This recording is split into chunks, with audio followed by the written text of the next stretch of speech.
जय गुरु जी। गुरु जी का लाख लाख शुक्राना।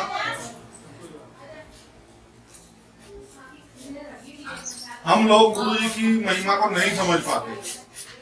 हम ये सोचते हैं कि गुरु जी का हमारे तरफ कोई ध्यान नहीं है, बट ऐसा कुछ नहीं है।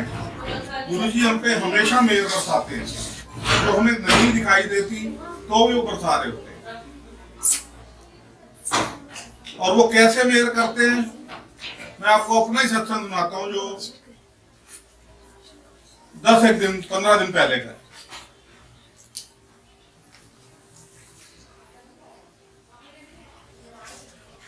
जब से गुरु जी से जुड़े हैं, मुझे ऐसा लगता है हमेशा वक्त वक्त पे गुरु जी महसूस करवाते हैं कि वो क्या मेहर कर रहे हैं।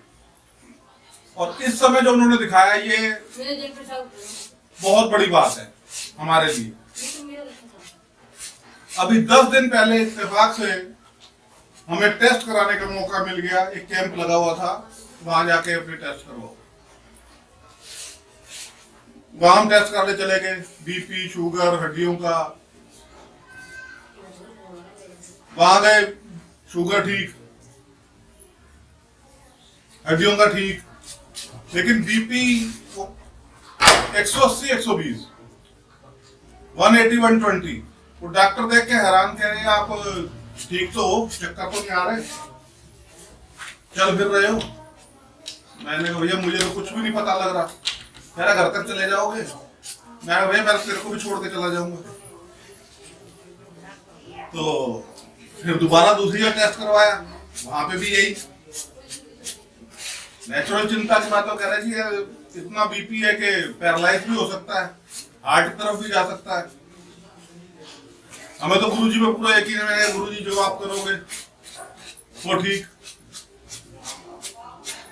उसके बाद डॉक्टर से दवाई ली, उसे टेस्ट कराया, बीपी 200 के पार जा रहा है।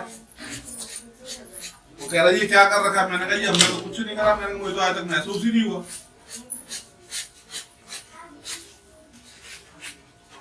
ठीक है, फिर डॉक्टर ने चेंज किया, दूसरे डॉक्टर के पास गए, उससे 5-7 दिन दवाई खाई, लेकिन फिर भी ऐसी कोई बात नहीं बनी, उतना नहीं कम हुआ। फिर तीसरा डॉक्टर चेंज किया। अरदास गुरुजी से लगाते रहे कि गुरुजी आप ही संभालो। मेहर देखो गुरुजी की कितनी है।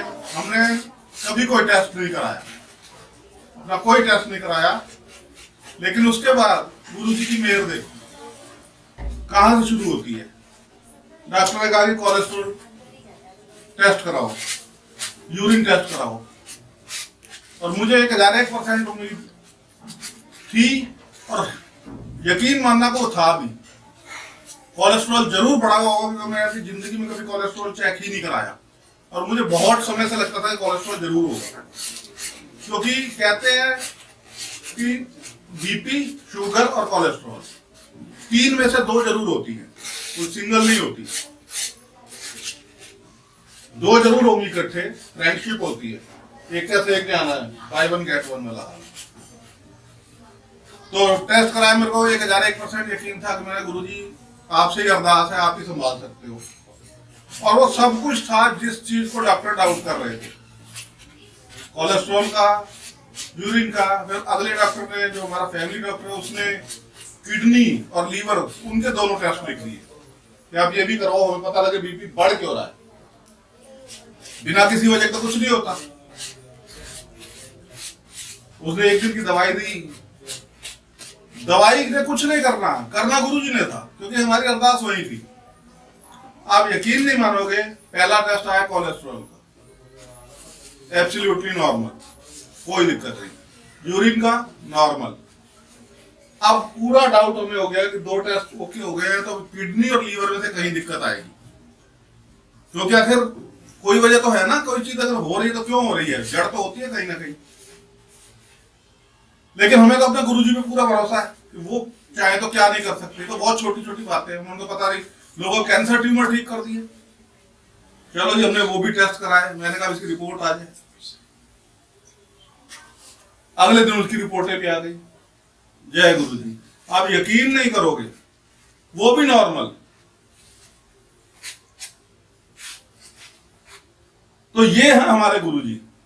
हम सोचते हैं उनका ध्यान हमारी तरफ नहीं है, वो हमें नहीं देख रहे, वो हमारा ध्यान नहीं रख रहे। ऐसा नहीं है, वो हमारा कहां कहां ध्यान रख रहे हैं, हमें कौन कौन सी मुसीबत से बचा रहे हैं, ये हमें नहीं पता लगता। और उन्होंने जताना भी नहीं होता कि मैंने तुम्हारे लिए क्या कर दिया। वो तो तीनों लोगों के मालिक है, सबको देने वाले हैं। उन्होंने तो इधर दिया इधर भूले, उन्होंने कोई दे के याद नहीं रखना। वो हमसे क्या चाहते हैं, हम उनको क्या दे सकते हैं? कुछ नहीं, हम तो खुद भिखारी हैं। उन्हें सिर्फ हमसे हमारी भावनाएं चाहिए। आज इतनी संगत विस्तार क्यों हो रही है, इतने सत्संग क्यों बढ़ गए हैं? जो पुरानी संगत है, जो 2013 तक मंदिर जाती रही है, उनसे पूछ के देखो, चंद लोग होते थे बड़े मंदिर जाने वाले, चंद लोग होते थे, एक टाइम पे 100-200, आज लाखों करोड़ों तक पहुंची है संख्या। किधर किधर, ऑस्ट्रेलिया, अब्रॉड में इतने सत्संग हो रहे हैं, इतनी दुनिया गुरु जी को जानने लग गई है। ये उनकी महिमा है, उनकी माया है। लेकिन जिसको वो जोड़ेंगे वही उनसे जुड़ेगा। और गुरु जी ये कह रहे हैं कि मेरी संगत तो मुट्ठी भर है, बाकी तो भीड़ है। अब हमें अभी ये भी नहीं पता कि हम उसकी संगत है या भीड़ है, हम ये भी नहीं जानते। और मुझे तो सही पूछो, औरों का तो नहीं पता, अपना ऐसा लगता है कि शायद हमें भी एडमिशन भी नहीं मिला है। हम तो बाहर ही खड़े हैं लाइन में कि गुरुजी अपने दरबार में हमें एडमिशन दो, अपनी लाइन में हमें एडमिशन दो, अपनी दुनिया में हमें एडमिशन दो। अब जितनी भी संगत गुरु से जुड़ रही है, चाहे वो सेवादार हो या कोई भी हो, गुरु जी से जुड़ने के बाद मैं बड़ी जल्दी आ जाती है। तो गुरु जी से एक चीज मांगो कि गुरु जी हमारे में मैं ना आए, घमंड ना आए, क्योंकि बहुत जल्दी आती है। जो इंसानी बॉडी है वो परमात्मा तीनों लोगों के मालिक, बर्दाश्त नहीं कर पाती। तो फिजिकली तो गुरु जी हमें नुकसान होने नहीं देते, लेकिन दिमाग जरूर खराब हो जाते हैं जल्दी। मैं ही खत्म कर रहा हूं, मैं ही खत्म नहीं होती है। कर्मों के भुगतान, कर्मों के भुगतान तो गुरु जी कहते थे 90% मैं अपने देता हूं, 10% तुम्हें देता हूं, लेकिन वो भुगतान तो करना पड़ेगा, खाते तो बराबर करने पड़ेंगे। और अभी तो हमें ये नहीं पता उन्होंने हमें कितनी मुसीबतों से बचा रखा। अभी तो ये नहीं मालूम कि उन्होंने कितनी समस्याओं से बचा लिया, अपने से जोड़ दिया। किसी की कोई ताकत नहीं कि उनसे जुड़ जाए, वो ही जोड़ते हैं, उन्हीं की मेहर होती है तो कोई जुड़ पाता है। और गुरु जी की महिमा क्या बखान करें, हमारे तो अगर सारी जिंदगी भी लगे रहे बोलते रहे तब भी हम उनकी महिमा का बखान नहीं कर सकते।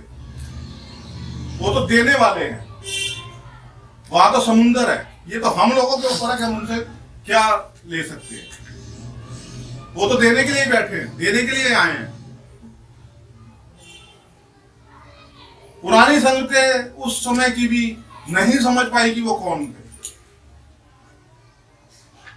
और रिसेंट एक सत्संग में मैंने सुना भी है, गुरु जी ने तब कहा था कि ये लोग मुझे नहीं समझ सकते संगतों के बारे में, इनको आने वाले टाइम में मेरे जाने के बाद आने वाली संगतें समझाएंगी कि मैं कौन था। मेरे रहते मुझे नहीं समझ पा रहे, कि बाद में समझेंगे। कहते मैं लाइट विचो है, प्रकाश विचो है। और वो शिव नहीं महाशिव है। शिव और महाशिव में भी डिफरेंस है। पहले हमें भी नहीं पता था कि शिव और महाशिव में क्या अंतर है जी। जो शिव जी वही महाशिव को बाद में हमें समझ आया। जिस तरह हमारा ये पृथ्वी एक यूनिवर्स, ऐसे और बहुत सारे प्लेनेट हैं इस ब्रह्मांड में, हर एक के अपनी अपनी पावर है। उन सब पावर के ऊपर जो सुप्रीम पावर है, उन सबको कंट्रोल करती है वो महाशिव, यानी हमारे गुरु जी। और ऐसा नहीं है कि आप ये सोचो कि पहली बार कोई अवतार हुआ है। अगर आप किसी भी संगत शिव पुराण पढ़ा हो कभी, तो आप उसमें देखना कि शिव जी ने हजारों अवतार लिए, हजारों, सैकड़ों भी नहीं, हजारों अवतार हैं उनके, और असंख्य, पता नहीं हजारों से भी ज्यादा हो। अगर किसी को पढ़ने का मौका मिले तो पढ़ना देखना कितने अवतार लिए। और गुरुजी तो इतने दयालु हैं, इतने भोले हैं, उन्हें कुछ नहीं चाहिए। आप एक बार मन से उनको प्रणाम भी कर दो तो कल्याण कर देते हैं। वो कहते थे कि बड़े मंदिर अंदर आने की बात, जो उसके पास से भी निकल जाएगा उसका कल्याण है। और बड़ा मंदिर वो जगह है जिसका कोई दूसरा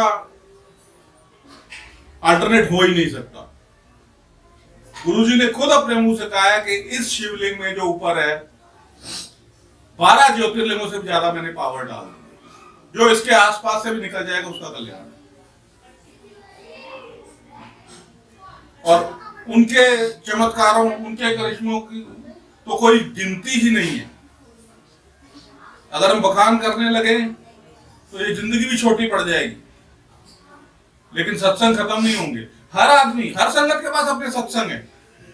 कोई बोलने में थोड़ा झिझकता है, नहीं बोल पाता, लेकिन ये कंफर्म है, जो गुरुजी के दरबार में आ गया उसका कल्याण निश्चित होना है, आज नहीं तो कल। अगर कल्याण ना होना होता तो गुरुजी अपने से जोड़ते नहीं।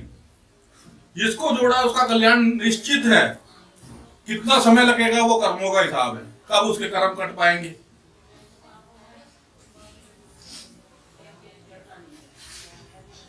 गुरुजी की महिमा क्या बखान करें, हम कर ही नहीं सकते। इसी का वाणी को विराम देता हूं। जय गुरु जी।